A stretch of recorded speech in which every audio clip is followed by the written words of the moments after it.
सज्जन हो, नमस्कार. शारदीय नवरात्राचा प्रारंभ होतो आहे आणि या नवरात्रामध्ये या दुर्गेची 9 रूप कशी आहेत याचा आपण थोडक्यात विचार करूया. नवरात्रात शिकण्यासारखं खूप आहे. दुर्गा सप्तशती जर आपण काढून पाहिली आणि अर्थ वाचायला लागलो तर लक्षात येईल की ही जगदंबा म्हणजे काय स्वरूप आहे.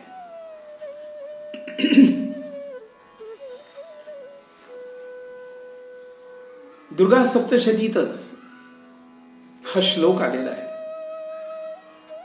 म्हणून नवरात्रामध्ये 9 दिवसात आपण एकेका रूपाचा विचार करूया. प्रतिपदेला, द्वितीयेला, तृतीयेला एकेका रूपावर आपण थोडासा विचार केला तर फार आपल्याला काहीतरी नवीन मिळाल्यासारखं होईल. दुर्गा सप्तशतीमध्ये हा श्लोक आलेला आहे.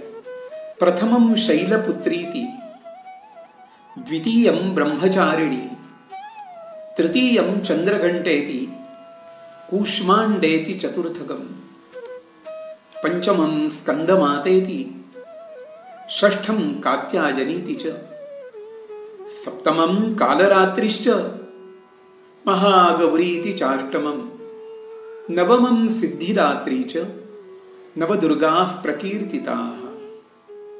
अशा ज्या नवदुर्गा आहेत आपण विचार करूया. थोडक्यात करत जाऊया. ते पहिलं तिचं रूप आहे शैलपुत्री. शैलपुत्री म्हणजे शैल म्हणजे काय? पर्वत आहे आणि पर्वताची पुत्री म्हणून पार्वती. हिमालयाची पुत्री म्हणून ती पार्वती शैलपुत्री असं म्हटलंय तिला. थोडा विचार करूया की शैलपुत्री म्हणजे ही पृथ्वी आहे. ही संपूर्ण पृथ्वी वसुंधरा जी आम्हाला भरपूर अन्नधान्य देते, आम्हाला निवासाला जागा देते. माझं स्वतःचं घर त्याच्यावर व्हायचं असेल तर तिची परवानगी आपल्याला घ्यावी लागते. अशी ही जगदंबा पार्वती ती आम्हाला काय शिकवते तर ती सांगते, बाळ, कोणतीही गोष्ट जर प्राप्त करायची असेल तर तप करावं लागतं. मला सुद्धा शंकराला प्राप्त करून घेण्यासाठी तपस्या करावी लागली, त्याशिवाय तो प्राप्त झाला नाही.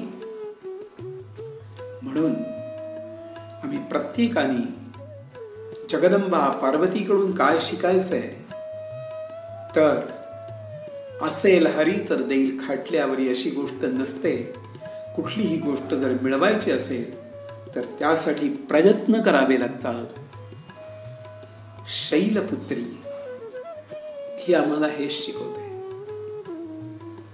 आणि आणखीन एक दुसरा विचार सांगतो. जेवढे म्हणून या पृथ्वीवर पर्वत आहेत, डोंगर आहेत, टेकडे आहेत, त्या प्रत्येक ठिकाणी या शैलपुत्रीचा निवास आहे, पार्वतीचा निवास आहे. अहो, संपूर्ण जमीन नुसती सपाट जर असती तर त्यात मजा नव्हती. अनेक डोंगर दर्या आहेत म्हणून या पृथ्वीला एक अद्भुत असं सौंदर्य प्राप्त झालेलं आहे. आज सुद्धा आपण गिरीकंदरात जर गेलो, डोंगर दऱ्यात जर गेलो तर एक वेगळा आनंद आपल्याला प्राप्त होतो जो शहरामध्ये आपल्याला कधीच मिळत नाही. वेगवेगळ्या डोंगरावर जंगलांमधून आपण फिरायला लागलो म्हणजे वेगवेगळ्या पक्ष्यांचं दर्शन होतं, वेगवेगळ्या प्राणीमात्रांचं दर्शन होतं की जे आपल्याला कधीच आपल्या शहरामध्ये पाहायला मिळत नाही. म्हणून शैलपुत्रीचं जे वेगळं आगळं स्वरूप आहे ते जर पाहायचं असेल, अनुभवायचं असेल, तर त्यासाठी तिची प्रार्थना केली पाहिजे, तिला विशेष साध घातली पाहिजे. आणि तरच मग आम्हाला तप सुद्धा कसं करायचं असतं याची पूर्ण कल्पना येऊ शकते. तप या शब्दाचा अर्थच 12 वर्ष असा आहे बरं का. कोणतीही विद्या, कोणतीही विशेष गोष्ट प्राप्त करायची असेल तर 12 वर्ष साधना केल्याशिवाय ती मिळत नाही. आणि ही प्रथम जी असणारी देवी म्हणजे नवरात्रातला पहिल्या माळेची जी अधिष्ठात्री आहे, ही शैलपुत्री आम्हाला पहिल्याच दिवशी सांगते की बाळ, माझ्याकडे जर यायचं असेल ना तर तप करायची सवय लावून घे आणि त्यासाठी लवकर उठायची सवय लावून घे. आज कितीतरी मंडळी अशी आहेत की सकाळी 11 वाजता उठतायत, 9 वाजता उठतात. असं करू नका. सूर्योदयाच्या पूर्वी उठायची सवय लावून घेऊया. कितीतरी चांगल्या गोष्टी आपल्या जीवनात होतील आणि त्यासाठी प्रयत्न करणं आवश्यक आहे. आणि याला वयाची अट नाहीये. नाहीतर कित्येक वेळा ज्येष्ठ नागरिक म्हणतील की आता काय करायचंय, आम्ही लवकर उठून राहूया पडून. नाही, विद्यार्थी लोक आहेत, रात्री अभ्यास करतात आणि सकाळी झोपतात. हे अगदी विपरीत आहे. या गोष्टी अशा करू नका. शैलपुत्रीला पुढे ठेवा आणि तिने जशी तपश्चर्या केली तशी ज्ञान मिळवण्यासाठी, धन मिळवण्यासाठी तपस्या करूया. प्रथमम शैलपुत्री ती. जगदंबेचं दुसरं रूप आहे द्वितीयम ब्रह्मचारिणी. ब्रह्मचारिणी म्हणजे तुम्ही काय म्हणाल की ज्याचं लग्न झालेलं नाहीये. आपण सध्या असा विचार करतो ब्रह्मचारी म्हणजे काय, ब्रह्मचारिणी म्हणजे काय, असाच आपला विचार असतो हल्ली. पण इथे ब्रह्मचारिणी हे जे रूप आहे, ब्रह्म याचा अर्थ वेद, ब्रह्म याचा अर्थ ज्ञान. जी सतत ज्ञानाचा ध्यास घेतलेली आहे, जिच्या कृपेमुळे सर्व प्रकारचं ज्ञान प्राप्त होऊ शकतं, अशी जी देवी आहे तिचं नाव आहे ब्रह्मचारिणी. द्वितीयम ब्रह्मचारिणी. किती मुलं अभ्यासाला बसण्यापूर्वी त्या सरस्वतीचं ध्यान करतात. किती मुलं अभ्यासाला बसण्यापूर्वी, घरातच अभ्यासाला बसण्यापूर्वी वक्रतुंड महाकाय किंवा या कुंदेंदु तुषारहार धवला असं म्हणतात. असं कोणी करत नाही. अभ्यास करून दिल्यानंतर पुस्तक सुद्धा फेकतात. वह्या, पेन या सगळ्या गोष्टींकडे दुर्लक्ष केलं जातं. आणि परीक्षा झाल्यानंतर तर त्या केलेल्या अभ्यासाची अडगळ वाटायला लागते. ज्याच्यामुळे मला डिग्री प्राप्त झाली, ती डिग्री हातात आल्यानंतर सगळी पुस्तकं म्हणजे पोत्यात भरून कुठेतरी ठेवून दिली जातात. म्हणून सर्व विद्यार्थी वर्गाने किंबहुना त्यांच्या मातापित्यांनी सुद्धा ही गोष्ट लक्षात ठेवली पाहिजे की जिथून मला ज्ञान प्राप्त झालंय त्या सर्व गोष्टींचा मी योग्य सन्मान केला पाहिजे. आणि इतकंच नव्हे तर सतत काही ना काहीतरी विद्या प्राप्त व्हावी यासाठी प्रयत्नशील राहिलं पाहिजे. म्हणून हे दुसरं रूप द्वितीयम ब्रह्मचारिणी. तिसरं स्वरूप जे आहे तृतीयम चंद्रघंटेती. हिचं नाव चंद्रघंटा आहे. कदाचित आपण ही नावं सुद्धा पहिल्यांदा ऐकत असू. या जगामध्ये चंद्र म्हणजे काय? वेदांनी सांगितलेलं आहे, चंद्रमा मनसो जाता. चंद्र म्हणजे मन आहे. चंद्र हे विश्व मन आहे. तुमचं आमचं मन म्हणजे काय आहे? बारीक बारीक तुकडे तुकडे आहेत. त्या विश्वमनाचं बारकसं प्रतिबिंब आणि त्याचे झालेले छोटे छोटे छोटे तुकडे म्हणजे आपलं मन आहे. पण विश्वमन म्हणजे चंद्र आहे. आणि चंद्रघंटा हे नाव तिचं आहे. तुमच्या मनाला घंटा वाजवून जाग करणारी आहे. हे मना, अरे तू काय करतोयस? समर्थांनी म्हटल्याप्रमाणे, मना सज्जना भक्ती पंथेची जावे. त्या मनाला ते विनवतायत, सांगतायत, अरे कुठे चाललायस? कुठे भरकटत चाललायस? ये योग्य मार्गावर ये. सद्गुरूंनी दाखवलेल्या मार्गाने चाललास ना, तर तुझं कोट कल्याण होईल. असं ते पुन्हा पुन्हा समजावून सांगतायत. अशी जी देवी आहे तिचं नाव आहे चंद्रघंटा. चंद्र म्हणजे मन. आणि या मनाला सावध करायचं जे कार्य करणारी जी जगदंबा आहे ती म्हणजे चंद्रघंटा. तृतीयम चंद्रघंटेती कूष्मांडेती चतुर्थकम. चौथी देवी आहे, तिचं नाव आहे कूष्मांडा. या जगदंबेच्या रूपामध्ये काही काही जी रूप आहेत ती थोडीशी उग्र आहेत. तशी ही कूष्मांडा जी देवी आहे हिचं स्वरूप थोडंसं उग्र आहे, पण ती तुम्हाला बल देणारी आहे. आपल्याकडे एक फळ आहे आणि त्या फळाला म्हणतात कूष्मांड, म्हणजे कोहळा.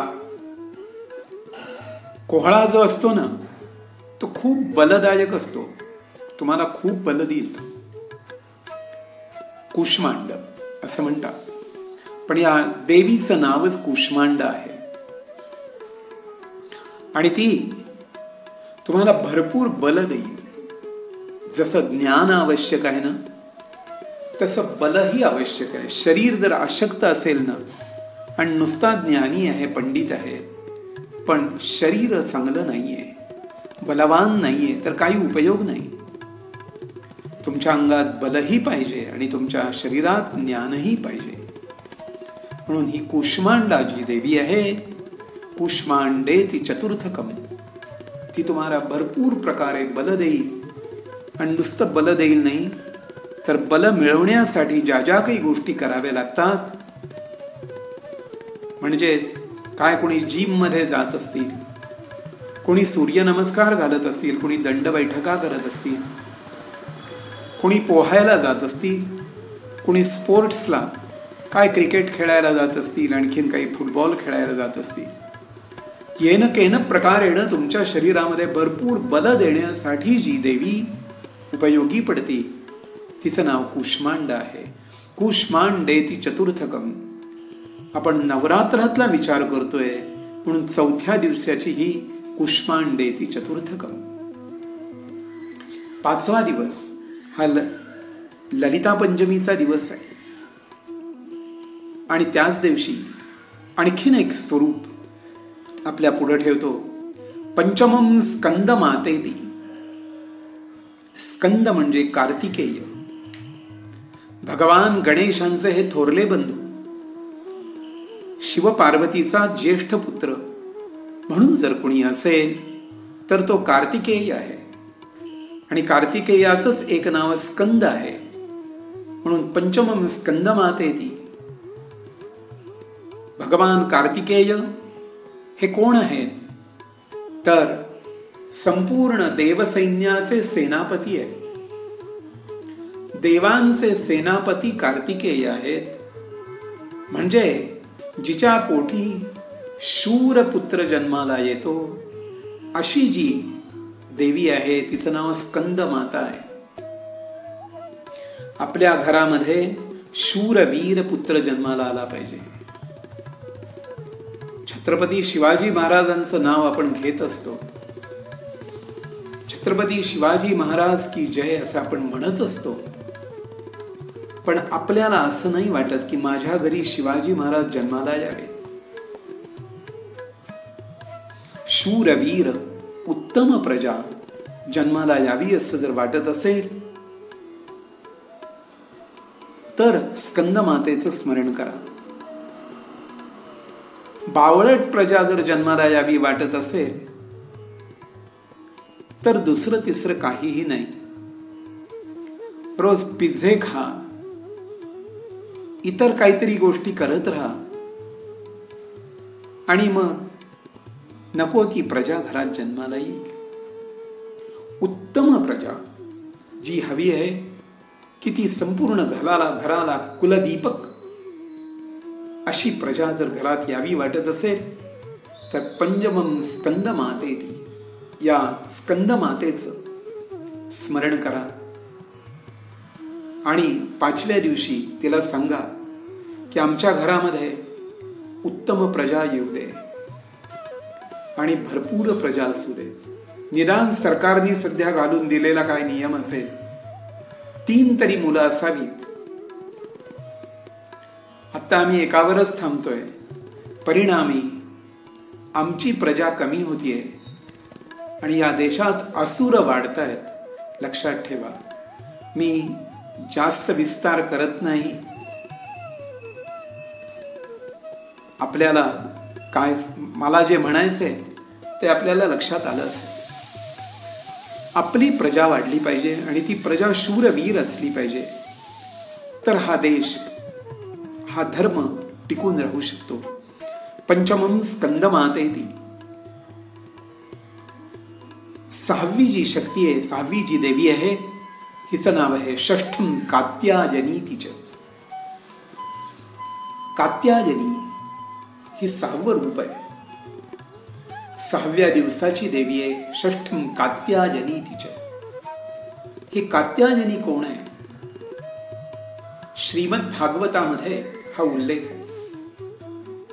भगवान गोपाल कृष्णानी त्या छोट्या छोट्या गोपिका होत्या, किती 6, 7, 8 वर्षाच्या अशा मुली होत्या त्या, आणि त्यांची वस्त्र त्यांनी त्या कदंब वृक्षावर नेऊन ठेवली.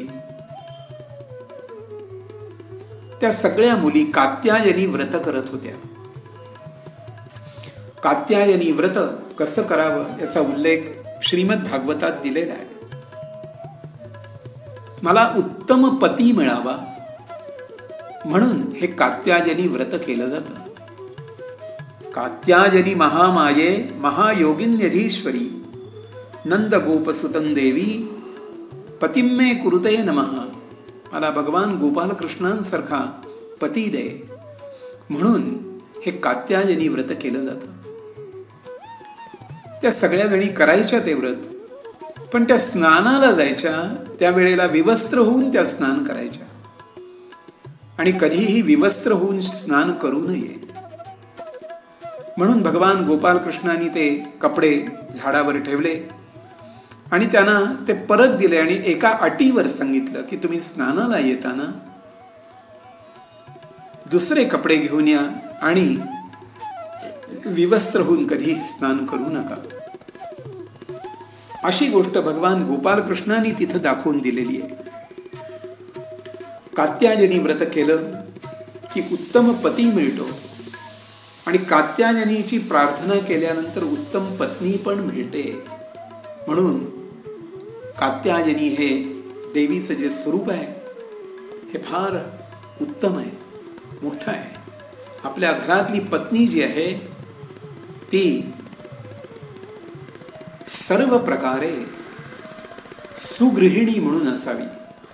सध्याच्या काळात लोक फक्त नोकरी करणारी पत्नी मिळाली म्हणजे बास, कृतकृत्यश्च भारत असं वाटतं, पण घराला घर पण नाहीये.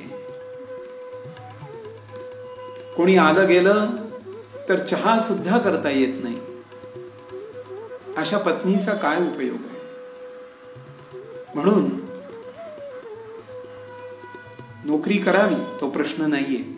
तुम्ही शिकलेले आहात त्याचा उपयोगही व्हावा, पण तुम्हाला घरकाम काहीच येत नाही असं जर असेल तर त्या घराला काही अर्थ नाहीये. म्हणून अशी कात्यायनीचं व्रत केलं म्हणजे आपल्याला दोन्ही गोष्टी साध्य होऊ शकतात की माझं घरही चांगलं राहील आणि माझ्या घरात सुबत्ता पण येईल. षष्ठम कात्यायनीतिच सप्तमम कालरात्रिश्च. सातवं जे स्वरूप आहे जगदंबेचं, हे नाव आहे कालरात्री. हे कालरात्री हे जे स्वरूप आहे हे अतिशय उग्र रूप आहे. तिचं रूप जे दाखवलंय अतिशय भयानक आहे. सगळे केस सोडलेले आहेत, ती दिसायला सुद्धा काळी कभिन्न आहे, अतिशय उग्र आहे. पण याच्यात एकच गोष्ट दर्शवलेली आहे, सांगितलेली आहे. सप्तमम कालरात्रिश्च, रात्री जी आहे, ज्याप्रमाणे समर्थांनी शिवाजी महाराजांना सांगितलं तर राजा रात्र वैर्याची आहे, सावध राहा. जी कालरात्री तुम्हा आम्हाला सगळ्यांना सावध करते, प्रत्येक संकटापासून तुम्हाला सावध करणारी जी शक्ती आहे ती ही कालरात्री. कालरात्री म्हणजे वाईट नाहीये, ती चांगली आहे, फक्त तिचं स्वरूप उग्र आहे. एखाद्या व्यक्तीला छोटासा माइल्ड हार्ट अटॅक आला ना, तरी तो सावध होतो आणि सगळं चेकिंग करून घेतो. काहीतरी एन्जिओग्राफी करतो, एन्जिओप्लास्टी करतो, बायपास करतो आणि त्याचं पुढचं आयुष्य पुन्हा चांगलं होऊ शकतं. थोडक्यात तुम्हाला सावध करणारी अशी जी शक्ती आहे ती ही कालरात्री आहे.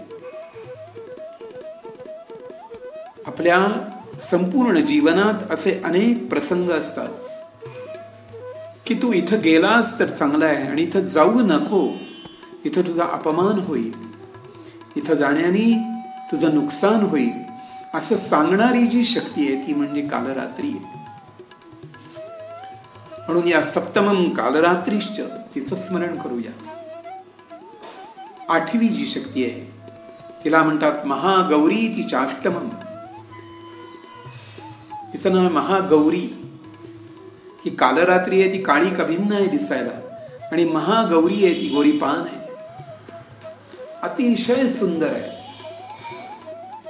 तुमचा उत्तम मेकअप करून देणारी अशी ही वेगळी शक्ती आहे. आणि मेकअप हा नुसता चेहऱ्याचा किंवा शरीराचा करायचा नसतो, तर तो मनाचा, आत्म्याचा, बुद्धीचा मेकअप करावा लागतो. तो उत्तम असेल ना तर वेगळं काही फेअर अँड लवली लावायची जरूर पडत नाही. तुम्हाला इतकं ज्ञान देईल, इतकं बल देईल, इतकं कर्तृत्व देईल की तुमच्या चेहऱ्यावर कायमच तेज झळाळत राहील. असं काही देणारी जी शक्ती आहे ती महागौरी आहे. बाहेरचे दागिने आहेत त्याची चोरी होऊ शकते, पण आतमध्ये दिलेले दागिने जे आहेत त्याची चोरी होणार नाही, ते कायम तुमच्या जवळ राहतील. म्हणून असं काही वेगळं ऐश्वर्य देणारी जी शक्ती आहे तिला महागौरी असं म्हणतात. महागौरी ती चाष्टमम, ही आठवी आहे.